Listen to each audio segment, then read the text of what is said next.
Hey, everybody, and welcome back to another episode of Networking and Marketing Made Simple. I'm here today with the amazing Beate Chelette.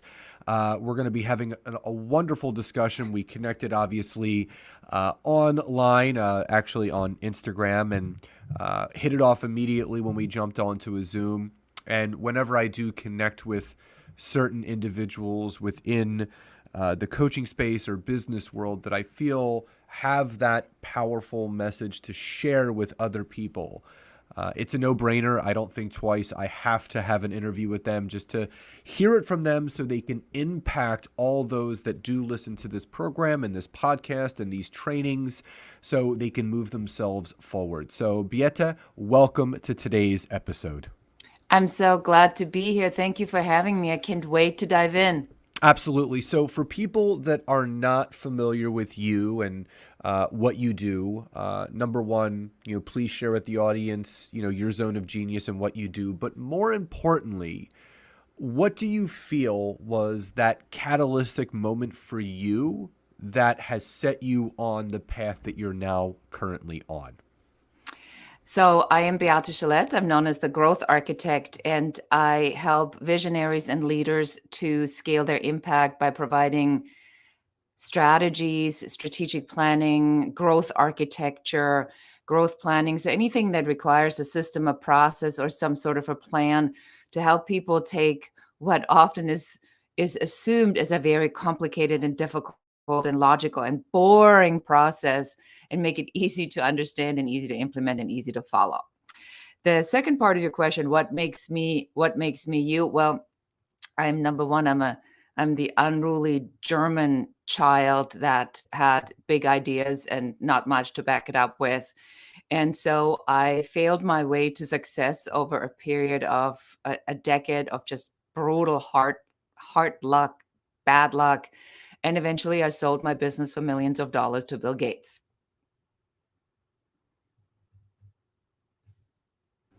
Awesome. So again, that's not a story that you hear too often. And, in that whole process, what do you feel was the pivotal moment that you had to grow through that enabled you to get to that point where you one day would, sell that business to Bill Gates? So it's an interesting way to ask the question, Scott. I appreciate that very much because I think that people often misunderstand that the story very rarely is the princess or the prince story. So I did not wake up one day. Nobody handed me a crown. I wasn't voted to the queen. Nobody bestowed anything on me. It's actually called hard work. So there was a moment where in this defining moment where everything went wrong. Like everything went wrong. I was in a lawsuit. September 11th just wiped out the rest of my business. My father just passed away. I was $135,000 in debt. I was a single mother. I'm in a country that's not my own as an immigrant, trying to figure out how to run a business successfully. Everything that happens to other people happened to me. And I think that the decision point you get to is, are you going to drown in a puddle or are you going to drown in the ocean?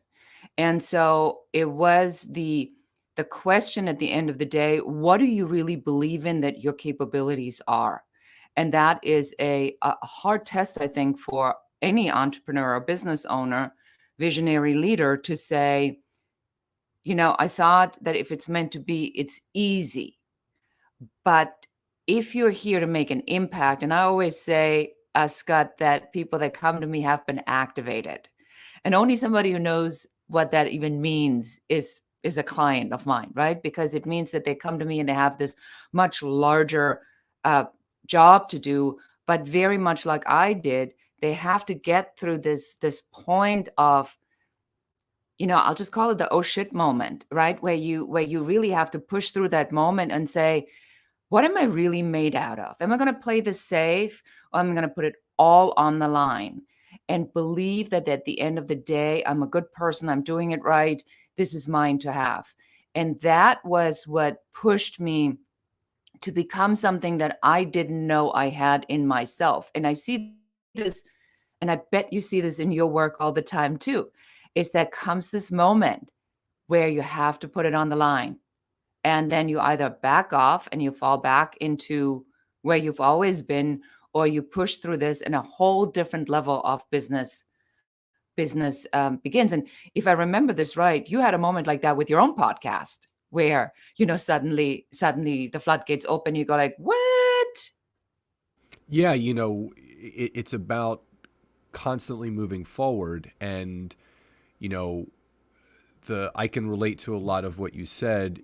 For me, I became a millionaire at a very young age. I was only 24 years old, and 5.5 years later, like you, I was in $1.5 million of liability debt, and that's it's the opposite 180 that one wants to go through, but it's necessary at times to, fail forward, as people often say.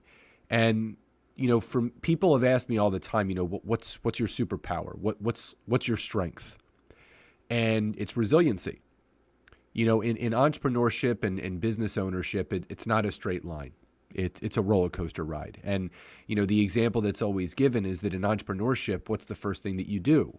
You pull the safety bar down, because if you don't, you're going to fly out of the car as the roller coaster goes up and down. So for me, I can so relate to that. And there's a lot of people that have been listening to this podcast for the last 4 years. They've heard my story, and they've heard it from various other people in just different forms. So I know what that meant to me. And then that led to me having to file for personal bankruptcy years later, which is a whole other can of worms that needed to be opened up, but grateful for the experience. It enabled myself and now my wife and my family to catapult our business to new heights. So with that experience for you, being over $100,000 in debt, how do you feel that shaped you for everything that you were going to then do moving forward? I think that at that point, you just become a completely different person, like you become a business owner. So when we begin this journey, oftentimes we are still in this old programming and this old mindset, the way our educational system is set up, that we regurgitate information. If we retain it, regurgitate it, we get an A. Entrepreneurship is nothing like that. It's the exact opposite of that. It's what can you do that others haven't done yet? So you go through this massive transformation of the way you think, how you act, how you operate. And so for me personally, it was that once you get through a moment like that, your level of confidence and your desire to show up as what you're meant to be goes through the roof, really. So yes, life throws you stuff all the time, and that never ends. Like it's never done. Even though I've technically achieved the destination, which I'm pretty sure you have too, but it's not about getting to a destination. The more we do this, the more we realize that the impact we make on others, the information we can share with others, the more people we can take with us, the more wonderful the journey gets. And then you almost want to slow it down and say, hey, not so fast, not so fast. Whereas when I was younger and I started this business, I just wanted to get there. So when you have these breakthrough moments or these defining moments in your business, and if you're listening, I hope you do, because it is an unbelievable experience that will shape you forever. You take that, I've already been through so much, I can handle anything, right? You just have that strong internal core now where you go, it's just another bump in the road. You don't take it personal anymore. Yeah. There's a saying that goes, the peak of one mountain is the base of another. So you're constantly growing, you're constantly climbing. There is no pinnacle. Life is a constant journey. And as you mentioned, all of those things provide you the armor necessary to continue to move forward. And entrepreneurship business in general is not for the faint of heart. There's a lot of people that institutionally, as you said, they go through the education system. They get whatever degree they want. They become a professional. They work for someone else. They retire and then they die. And that's a trajectory that a lot of people go on. And I knew from a very young age, I got into entrepreneurship when I was 18, and I always jokingly tell people that I've been psychologically unemployable since day one. So I've been on this entrepreneurial journey for, almost 26 years now. And it's the most gratifying journey. And it's a journey that a lot of people give up too early on, because it's not an easy journey. It's going to challenge you in so many different ways. You don't realize until you're actually in the thick of it how much character ends up building within you and around you as you grow through all these moments. So my question is this: I've worked with a lot of people, you've worked with a lot of people. Do you believe that every single person on this planet has the ability and opportunity to create the life that they truly want? Yes, I do. I believe that the core essence, if you so want to, for lack of a better word, that we all have that. The ability to do it depends on your desire to do the work, your being okay with being incredibly uncomfortable for long periods of time, and your desire to learn. Because the real education, and I don't mean to sound trite, but now sort of a lot of things that we have heard back in the days, now suddenly they make all sense, and you go, oh, that's what they meant by that. But if you believe that the stuff you learned in school or in college, if you did go to college, that will get you to this place, you're mistaken. Because the stuff that is really important in the education is the part that is about you learning something different and stepping into being this exploratory person who says, what's the skill that I need to go do that? So if I want to be a LinkedIn expert, I need to learn that. So I can either put the time in and learn it myself, or I'm going to put the money in and I'm going to hire you. But if I don't know how to do it, I better learn it. If I don't know how to get leads, I need to figure out how to learn how to generate leads. So you're either going to put the time in, or you're going to hire somebody who can teach you how to get leads.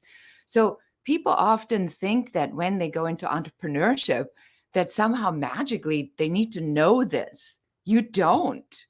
You have to learn every skill that you need to be an entrepreneur. And it's, and I still spend tens of thousands of dollars in my education because I feel there's so much more to learn. So that's, I think, the critical part in entrepreneurship, that yes, you can, everybody can, but make no mistake, this is the never-ending journey and the never-ending education. Could not agree more. Now, everybody has a different path they take in their journey.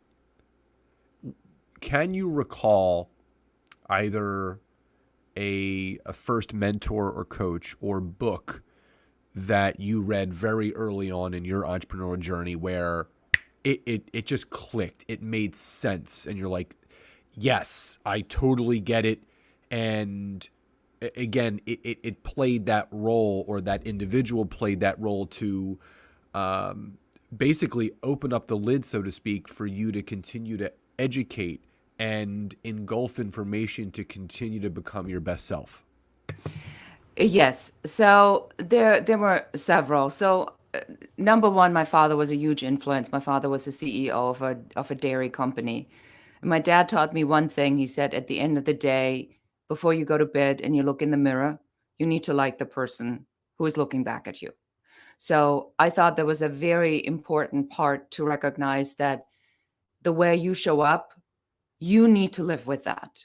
So yeah, you can cheat, you can lie, you can rob, you can do whatever, but at the end of the day, your conscience goes to bed with you. So you make sure that that person is a person you actually like. So becoming a person that I actually liked, that was my first challenge. The second piece is I read when I was very young, kind of accidentally, Norman Vincent Peale's The Power of Positive Thinking in Germany. And I thought that was a crazy, crazy concept, and I couldn't figure it out. But, over time, and it kind of went up and down. So when I sold my business, I was all into the spiritual and the mindset. And then I stopped because I was under the impression that I had mastered it because I had the success, only to go right back to this roller coaster that I'd been on before. And it made me so angry because I'm like, wait a minute, what's the problem here? Until I realized that I thought I had mastered a lifelong skill that is a lifelong skill. So I had to go back to that. And then finally, a mentor. Yes. So when I started the business that I sold, I went to Jeff Burke, and Jeff was running a food stock photography syndication very successfully. And I said to him, "Listen, here's my idea. I want to do what you did with food. I want to do that with architecture and interior photography." And all he said to me, he's like, I guess if I can do it with food, why wouldn't you be able to do it with that? And that's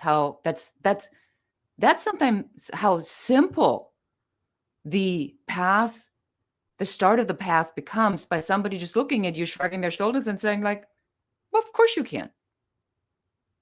Yeah, I think it goes back to if someone has proven a concept and has done it, why can't you? And I think if people remember, I've talked about this in previous podcast episodes, the story of Roger Bannister, who was the first person to break the 4-minute mile mark. And the story goes that, he was told by medical professionals all around the world that if you try to break this record, your heart will explode and you will die. And he just didn't take no for an answer. And he tried and tried and tried. And finally, he broke that 4-minute mile barrier, 3:59.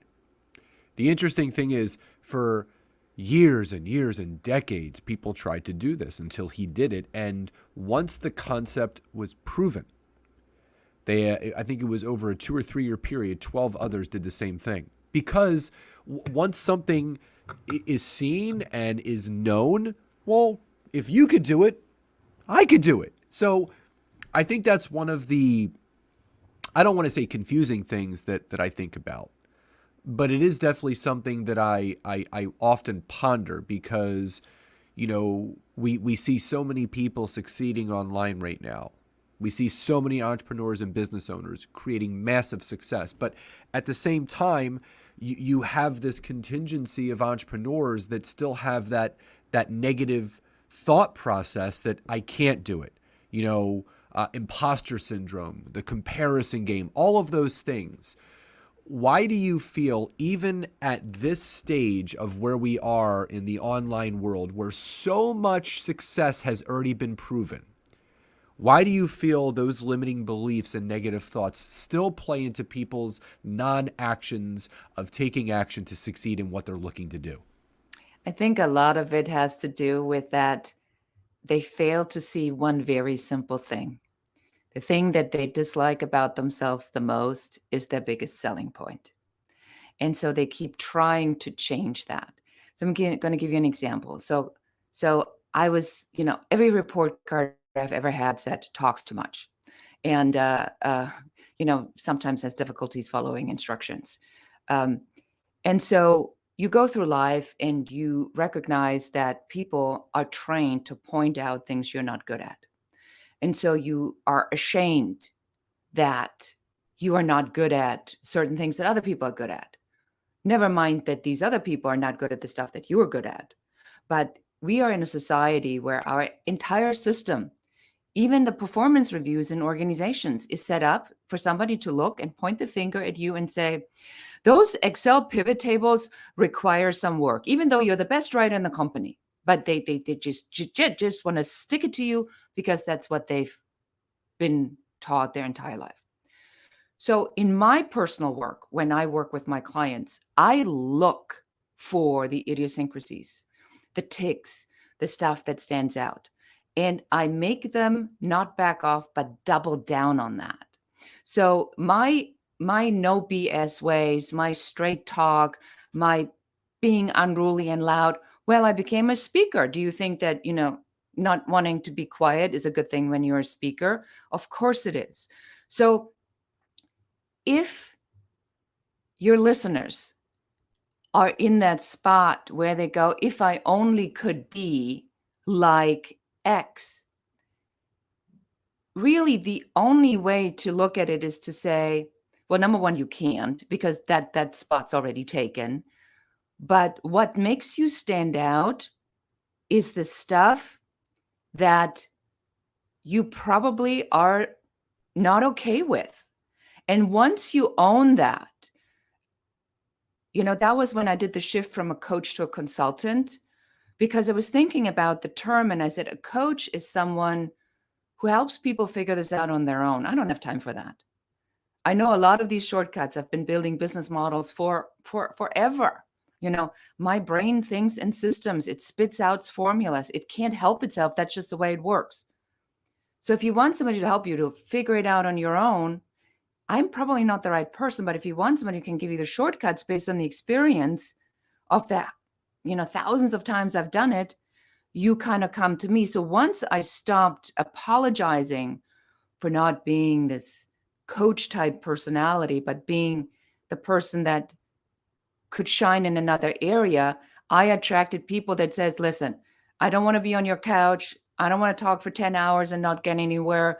I want to pay you the money. And then I want you to tell me what the plan is so I can execute it, and then we'll adjust it. So you really have to learn as an entrepreneur, as a business owner, a leader, visionary. It doesn't matter if you work for someone else. What makes you unique? And do not ever apologize for that. I call this the unapologetic value proposition. Being perfectly imperfect and being completely unapologetic for who you are and what you stand for are superpowers that everybody possesses inside. It's just you need to lean into those things and, become vulnerable and put yourself out there.